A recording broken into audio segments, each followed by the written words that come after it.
बताओ, बड़े परेशानी में हूँ। आपने जो सोनोग्राफी रिपोर्ट बताया है वो लेकर आई हूँ। वो सोनोग्राफी मैडम ने जो बोला वो सुनकर तो बस मेरा दिल ही बैठ गया। अरे ऐसा क्या है रिपोर्ट में, मैं देखती हूँ। हाँ, अरे आपको तो फाइब्रॉइड है। हाँ मैडम, वही तो बोली वो कि फाइब्रॉइड है मेरे पेट में। फाइब्रॉइड यानी ट्यूमर होता है, ऐसे बोली वो। मुझे तो लगता है कि ट्यूमर यानी कैंसर है ना। अरे नहीं नहीं, फाइब्रॉइड ट्यूमर जरूर होते हैं लेकिन ये कैंसर नहीं होते। आप बिल्कुल निश्चिंत हो जाइए। अच्छा मैडम, ये आपके मुंह में तो घी शक्कर। पर मैडम, ये कौन सी उटपटांग सी बीमारी है? अरे ये उल्टी टांग बीमारी नहीं है, ये फाइब्रॉइड की बीमारी काफी कॉमन बीमारी है महिलाओं में। और मैं आपको लैपटॉप के जरिए बताती हूँ कि ये बीमारी क्या है। अच्छा, ये जो आप चित्र देख रहे हैं, ये एक जी मैडम। गर्भाशय का चित्र है। इसमें ये जो हल्के कलर के गोले आपको नजर आ रहे हैं, इसको फाइब्रॉइड कहते हैं। अच्छा। ये ट्यूमर गर्भाशय की मांसपेशियों से बनता है और ये एक हो सकता है, दो हो सकता है या कभी 10 भी हो सकते हैं। ओहो। और कभी एकदम छोटा बीज के समान होता या कभी कभी 10 सेंटीमीटर से भी बड़ा हो जाता। और लक्षणों के हिसाब से इसका इलाज होता है, पर ये कैंसर बिल्कुल नहीं है। हम्म? जी मैडम जी, अब जरा सांस मेरी छूट रही है। पर मैडम जी, आपने तो बोला कि ये मांसपेशियों से बनता है, पर मैं तो मांस मच्छी खाती भी नहीं हूँ, छूती तक नहीं है। तौबा तौबा। अरे वो ऐसी बात नहीं है, वो कारण नहीं है। इस मांस मच्छी खाने से कुछ नहीं होता है। इसके कारण कुछ अलग ही है। एक तो है हॉर्मोन्स।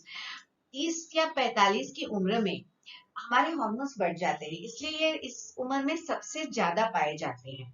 फिर मेनोपॉज से पहले कुछ महीने हमारे हॉर्मोन्स का बैलेंस चला जाता है, तो उस समय ये एकदम बढ़ भी सकते हैं। और मेनोपॉज के बाद क्योंकि हमारे हॉर्मोन्स एकदम नीचे आ जाते हैं, उस समय वो सिकुड़ भी सकते हैं। और दूसरा कारण है आनुवंशिकता। जैसे अगर माँ को है तो बेटी को हो सकता है, बहन को हो सकता है। ये अरे अच्छा, तो मैं मतलब इसका मतलब मेनोपॉज होने के बाद फिर तो सब ठीक ठाक हो जाएगा। पर मैडम जी, इसका मतलब ये है ना कि मुझे तो ऑपरेशन की जरूरत ही नहीं पड़ेगी। बहुत सारे पेशेंट्स में ये हम उनको यही सलाह देते हैं कि आपको कुछ करने की जरूरत नहीं है।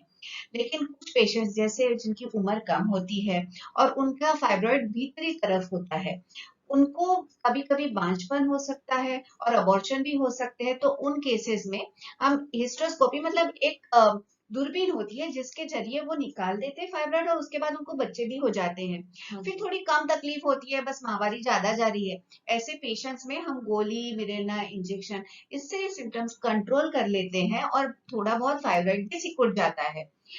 लेकिन आपके केस में ये काफी बड़ा है फाइब्रॉइड, तो आपको तो ऑपरेशन करना पड़ेगा। अरे क्या? मैडम जी, मुझे तो वो बड़े चीरे से बहुत डर लगता है, मुझे नहीं करवाना है।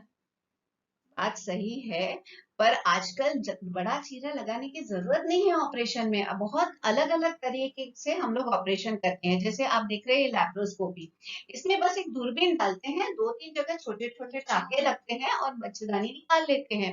फिर आजकल बड़े बड़े शहरों में रोबोटिक सर्जरी भी मौजूद है, उसमें भी बहुत कम टाके लगते हैं।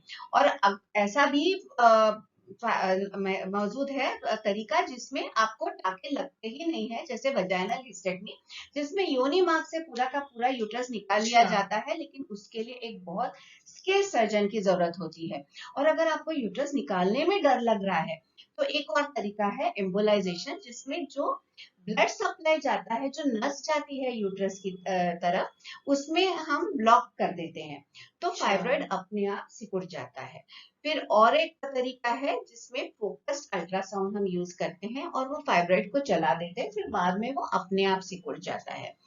मेरा ये कहना है कि ये मेरे पास काफी सारे पैम्फलेट्स हैं। हाँ, तो इनको आप घर ले जाइए और आप अच्छी तरह पढ़िए। इसमें सारे तरीकों के फायदे, सारे तरीकों के नुकसान लिखे हुए हैं। और ये सब पढ़ के आप खुद ही तय करिए कि आपको कौन से तरीके से ऑपरेशन करना है या बच्चेदानी निकालना है। जी हाँ मैडम जी, बहुत बहुत धन्यवाद आपका। मैं ये जरूर पढ़ूंगी और फिर आपके पास आऊंगी मेरा इलाज करने के लिए। बहुत शुक्रिया।